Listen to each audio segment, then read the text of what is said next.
আসসালামু আলাইকুম রহমতুল্লাহ বারাকাতু।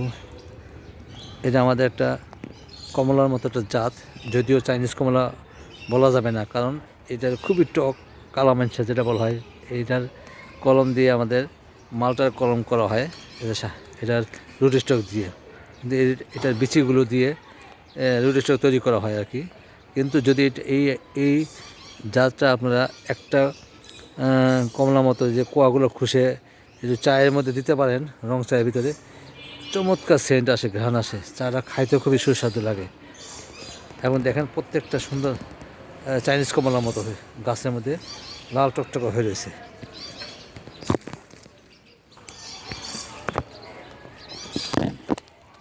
মনে হবে যেন এগুলো সবচেয়ে চাইনিজ কমলা, কিন্তু খেতে এত টক যে বলতে পারবে না, কিন্তু চায়ের মধ্যে দিলে আবার খুবই সুস্বাদু লাগে। এই জন্য এই জাতটা আমরা চায়ের মধ্যে লাগিয়ে রেখেছি, শুধু চা দিয়ে মাঝে মাঝে খাবার জন্য। ধন্যবাদ সবাই। ভিডিওটি ভালো থাকলে লাইক, কমেন্ট, শেয়ার, ফলো এবং সাবস্ক্রাইব করুন প্লিজ। ধন্যবাদ সবাই।